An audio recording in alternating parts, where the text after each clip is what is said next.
What's up, everybody? Welcome back. We are here for opening day, MLB DFS, Thursday, March 30th. Welcome. I'm Brian Jester, co-founder here at Occupy Fantasy, joined by our MLB manager, Chris Rooney. Chris, happy opening day, sir. What's up?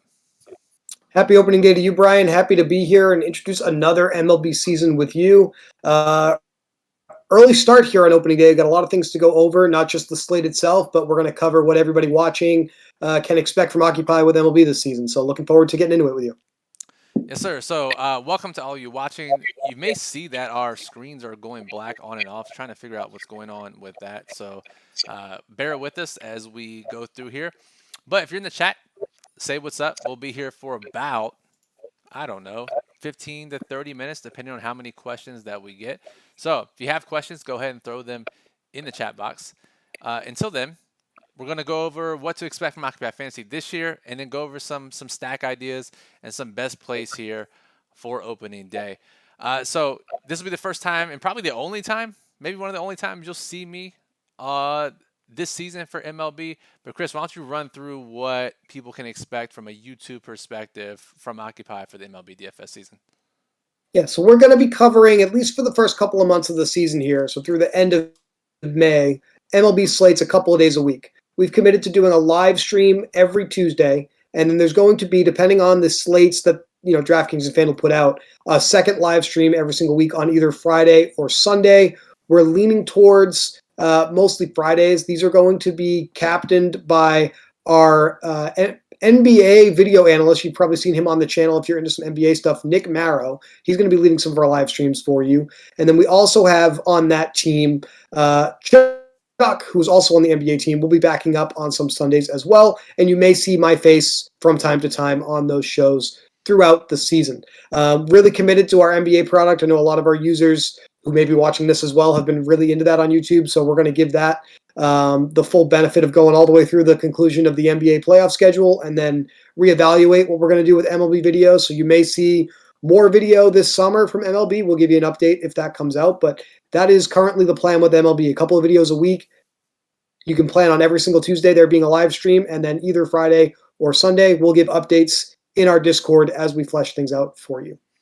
Absolutely. And the MLB Daily Plug does return this season, where our writers, Nick and Brandon, who you guys know, are giving out the best plays, stack ideas, top pitchers, lineup construction tips, builder ideas, all of that. That is up now, live, occupyfantasy.com. That is linked in the description below as well. So make sure you check that out. We'll be referencing that throughout the show and on the live streams. So let's just jump into it here, Chris. So opening day, a massive slate. And for those who aren't aware, this San Diego game, scheduled to be in the afternoon, has been moved to 9:40 p.m. Eastern, which means we have basically an all-day slate when it comes to MLB DFS. And kind of wild that San Diego was the one trouble spot when it came to weather today, and they moved that game, so it's no longer an issue.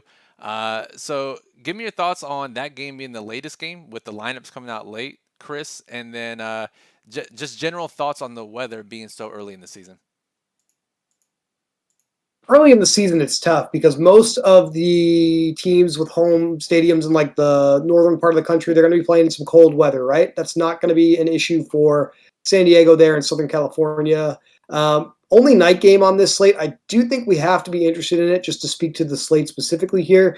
Blake Snell, who's starting for the Padres this evening, is going to be the most popular pitcher that DFS players are using on either DraftKings or FanDuel. He's really cheap today, just $7,900 on DraftKings, $9,500 over on FanDuel.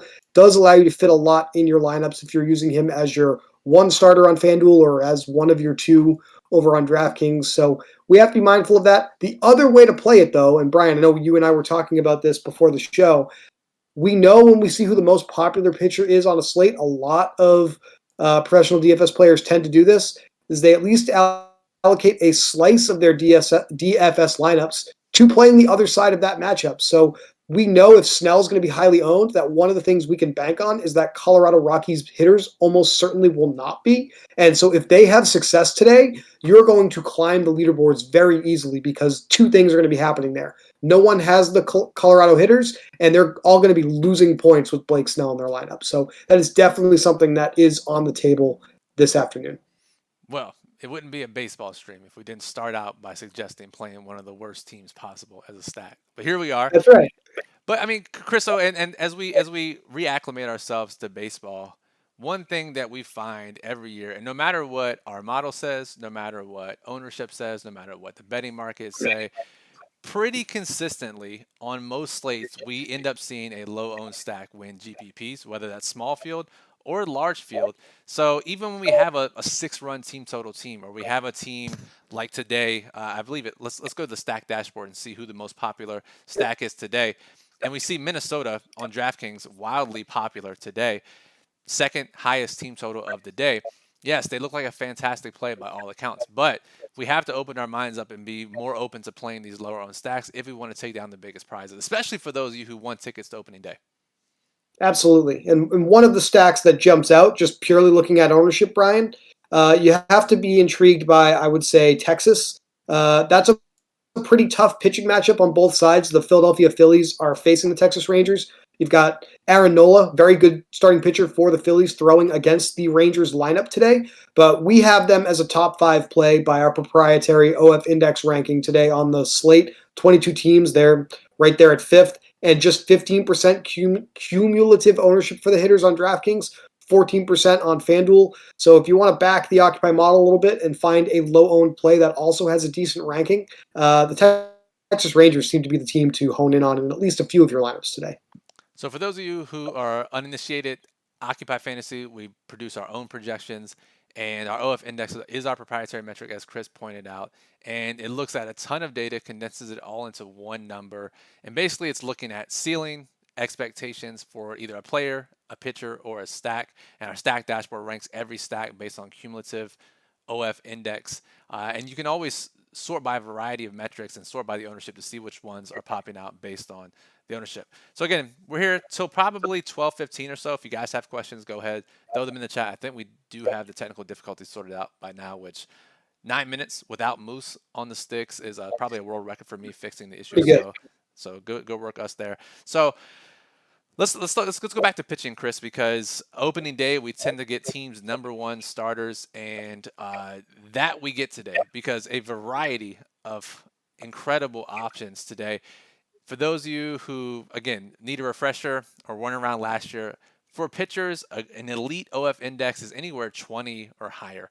We actually have 3 guys today, 4 if you include the later slate with Ohtani, but 3 guys at 22 or higher. 2 of those 23 or higher, 1 almost 24 in Jacob deGrom. A bunch of other guys 18 or higher. Now, Chris, a lot of this is driven by the weather, with it being so cold and that boosting the pitching prospects across the league. But we do have fantastic K upside from deGrom, Cole, and Burns in particular.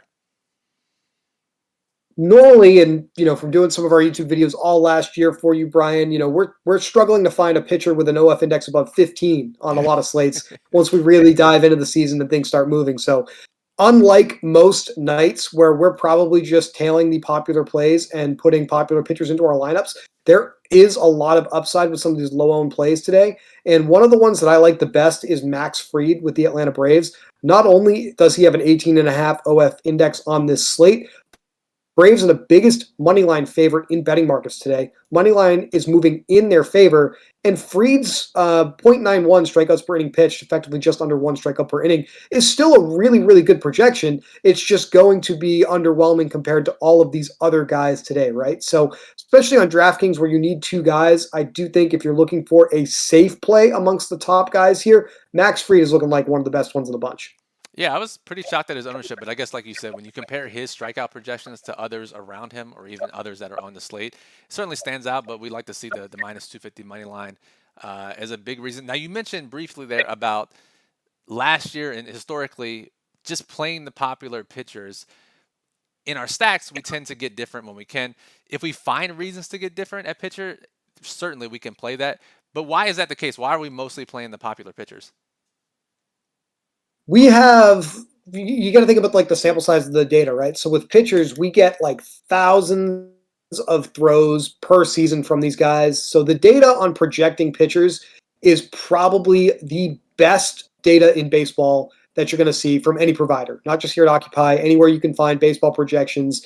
Pitching projections are the safest across the board because the sample size is very, very large. You're talking about, at best, 600 plate appearances a year for some of the best hitters in baseball, and that boils down to about 3 to 4 at bats per night. So there are a lot of times where we like stacks, like today we like the Kansas City Royals, for example. They may have a bad day today, but we're less likely to find these top pitchers, and more importantly, the field is less likely to be wrong about who the best pitchers are most nights because of that consensus of information. I hope that's makes sense to you and everybody watching. Yeah, very well said. Very well said, Chris. So speaking of stacks, let's go back and let's open up the daily plug, OccupyFantasy.com. Nick and Brandon did some great work today, highlighting the top batters, top value batters. This is what you can get every single day with 5 or more games on the slate. See some data here from Chris from last year. And here are the top stacks that we have today that our writers have discerned from the model, from their own opinions, their own data research. 5 teams stick out to us here. Chris, we have the Braves as the top stack across the board in all of the metrics. But we also have the Royals, Pirates, Twins, and Rays. Give me a quick rundown here because the Royals and Pirates and Twins, or the Royals and Pirates certainly fit the bill as teams that have lower team totals should go way overlooked in the betting markets, but they're pretty cheap and affordable. And the lineups actually came out recently, changed their rankings a little bit, added some guys that we weren't expecting to be in the lineup. But we have teams that rank highly for us, but not necessarily for the betting markets.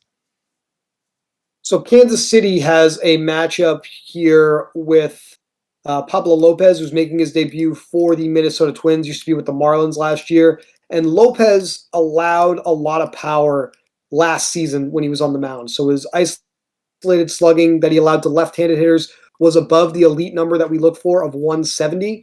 And he was right around there with right-handed batters at 161. So our model has picked up on that with the Royals in this matchup and has decided that the Royals have the third most upside as far as isolated slugging is concerned on this slate.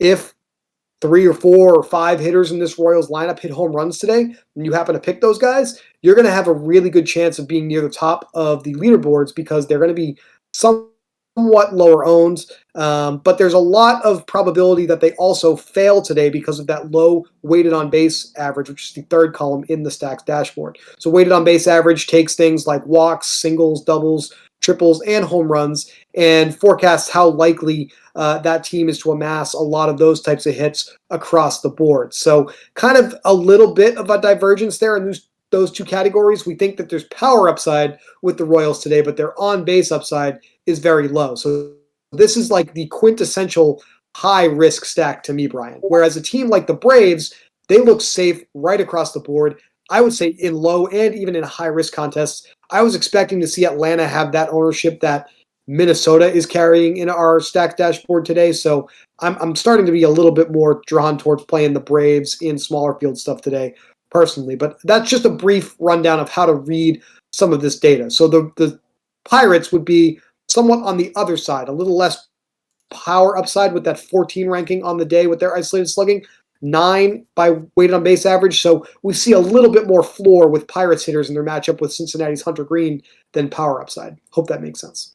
Yeah, fair enough. And the Braves first ranking across the board, I imagine that their salary is a big reason why they're not the most popular when people are trying to fit in Garrett Cole and Jacob deGrom and those guys. But yeah, as we've talked about in the past, as our strategy guide points out, which if you haven't read, by the way, we have a free strategy guide on the site that tells you how to play MLB DFS, how to build lineups, which metrics to look at. Almost always, especially in high-risk contests, we're looking to build out our stacks first and then pitching second.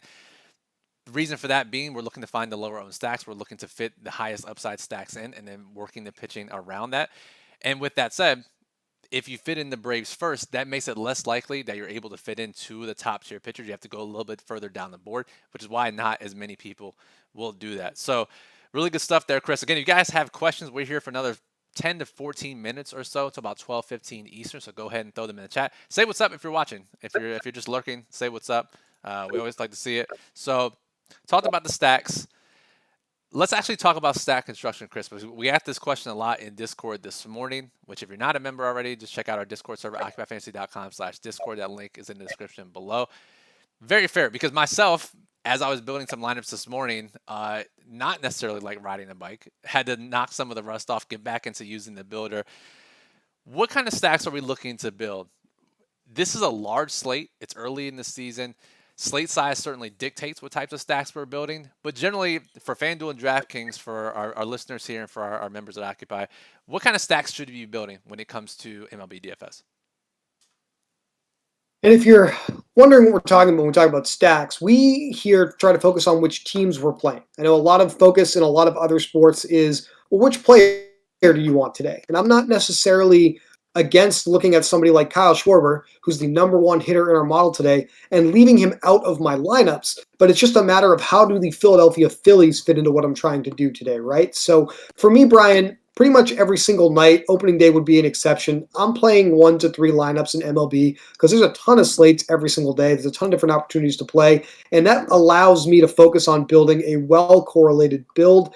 We found by studying small field contests specifically that at least one primary stack on DraftKings of at least 4 hitters is something that you should do every single time you play MLB DFS on DraftKings. Over on FanDuel, same general idea. You can fit 2 4-man stacks into your lineups over there because you're capped at 4 hitters. The most frequent winning stack type in small field contests in last April that we studied featured 5-man stacks, so 5 hitters from one team, with a 2-man mini stack and then a one-off hitter around that. So we would refer to that as a 5-2-1 stack. And I do try to build a lot of 5-2-1 stacks. I describe what I play as more of like a 5X. So that means if I like a 5-3 or if I like a 5-1-1-1, like I'll play those builds. I'm not married to just forcing in a stack type. But I do think getting at least 1 4 or 5-man primary stack into your lineups is critical, because when you zoom out and look at the big picture, especially on a slate like today where there's 22 teams to select from, you want to worry a little bit less about making sure you're picking the right 9 hitters in your lineup and focus on picking the right teams. And if you get those teams correct, you're a lot more likely to have success. Exactly. And mentioning the one-off hitter there, so whether it's a 5-2-1, a 4-3-1, or a 5-1-1-1, as you mentioned, the reason for that is, and correct me if I'm wrong, Chris, but when we have so many games on the slate, we have so many more opportunities for either a great value hitter to emerge, whether that's a 3K leadoff hitter that helps you upgrade the rest of your stacks, right? Or a player that projects really well and maybe the rest of his team doesn't, and you play him as a one-off and he hits a home run or two, and that really powers your one-off spot. The fact that we have 20, 22 games, 22 teams on the slate to pick from opens up those options even more, and that's a big reason why we see the 5-2-1s, 4-3-1s emerge as the best options on these larger slates. 100%. And a lot of it will be salary. I mean, it depends on what kind of primary stack and pitchers you're using. But I know for me, a lot of it comes down to, okay, I've decided I'm playing these 1 or 2 pitchers. I've decided I'm playing this lineup. What can what do I need to make this work? Maybe I need a cheap outfielder, or maybe my stack is missing a shortstop. Does a highly ranked, cheap shortstop in the model fit to make that work? Those types of things will come up every single time you try to build a lineup. It really is dependent on what you're working on. For sure. All right, we got Matt in the chat who has been crushing hockey all season. Lives out in San Diego, so is actively hailing in San Diego as he's walking the dog. So there's that. San Diego bringing the weather on the first day of the season. Good work out to the teams out there for moving that game. Did not want to see any hail impacting that, so hopefully that's good. All right, we got a question from AJT here, which I think is a fantastic question because it applies to many people who follow our satellite strategy. He only has 5 tickets today into the largest GPP. I myself only have 3. I wasn't really trying and picked up a couple. I know, Chris, you have more than that. But what's your favorite way to attack that if you have just a few entries into such a large GPP? Because AJ is asking, does he do 5 different stacks? Does he focus on 1, maybe 2 stacks and mixing and matching? What are your thoughts? Yeah, I'll tell you exactly what I'm going to do. It's the same thing I do every single time I play a slate like this. I tend to focus on narrowing my pitcher pool. So if you have 3 lineups, Brian, or 5 lineups, I think I'm playing at maximum 4 pitchers. I might play 3. I may lock 1. And then I would play a different primary stack in each of those 3 to 5 lineups for sure. The reason that I focus more on limiting the pitcher pool is you have a limited amount of bullets that you're firing into the contest. You want to make sure that the things that you are playing have a higher probability of being right. So if you have a handful of pitchers you think are the right options today, I would just center around those. And then it's almost kind of like a wheel betting strategy, right? You want to make sure that you are correct on that pitcher, and then hopefully you find the right hitters around them. That's how I tend to build on these types of slates, and that's what I would recommend others do because I wouldn't advocate for something that I don't do myself. Yeah, so I mean, it's really, really well said. And what you could do is you play. Let's say you play five low-owned stacks, right? If one of those five go off, one of your lineups has a chance to get near the top of the leaderboard. Now, again, you're still playing five lineups against a decent amount of people who are playing 150. So I would not fault anyone who says, you know what, especially if this is below your bankroll tier, right? You could enter this contest normally, or you $15 or $75 isn't a huge hit to your bankroll. Then you could say, okay, I'm just going to play five Kansas City stacks. And that way, if Kansas City hits, I give myself five chances, right? So totally understand it. It really is dependent on your bankroll and where this fits into your bankroll. If $15 in a min cash is pretty important to your bankroll, which again, there's nothing wrong with that. That's very possible. Then yeah, maybe you play five different stacks and give yourself five different chances. All right, we got a question here from Jeremy. Jeremy asking about cash games. I know, Chris, you and I don't play cash games heavily, but there are quite a few different schools of thought when it comes to playing cash games in MLB. Some people do fully stack, some people do mini stack. I think what we've seen to have the most success is focusing on your pitching first, and then just try to maximize at bats. Get as many guys from the top of the order as you can. Where do you fall on that line when it comes to 50-50s, double ups, and head-to-heads in MLB DFS? Uh, I fall on the side of the low risk filter that we have in the model. That's definitely the easiest way, I think, to really make decisions about who to include in your lineups. Totally agree. Mini stacks, especially if they hit near the top of the order, tend to make a ton of sense. Only exceptions I would make to that are when we have those spots where we have like a minimum price hitter. Maybe they hit like sixth or seventh in the order, but also ownership is concentrating on them. So, I mean, we've seen this across different DFS sports. It's never a bad idea if you're kind of torn on how to finish off a low risk lineup, looking at what the field is doing and maybe siding with cumulative ownership there a little bit because ownership does tend to be on the sharper side of things, especially in the low risk contest format. For sure, the low risk filter is a great tool to use in low risk contests or even smaller contests in general. If you don't want to add too much risk to your lineups, everything you've seen on screen here today, by the way, is available at OccupyFantasy.com. We have the MLB Occupy model, ranks every hitter, pitcher, stack on the slate. We brought up the weather dashboard earlier, gives weather forecasts and how that impacts hitters for every game on the slate. Our lineup builder, which we haven't brought up yet, allows you to build up to 300 lineups. Insane amount of flexibility when it comes to stack types, which players to include, which teams to exclude in the same lineup.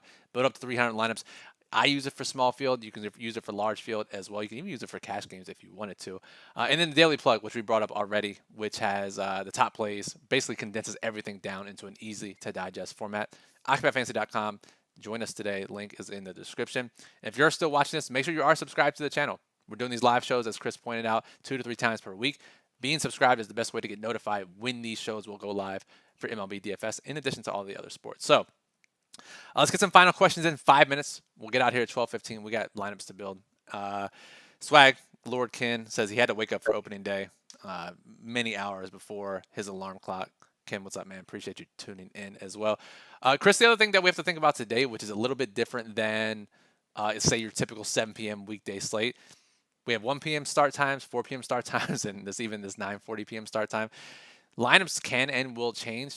How often are you checking and adjusting for lineups?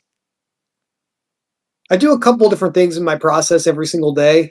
Outside of today's, weirdness with opening day schedules, I'll see what we have first thing in the morning because the model is typically up and running right around 8 o'clock in the morning, but no later than like 10 a.m.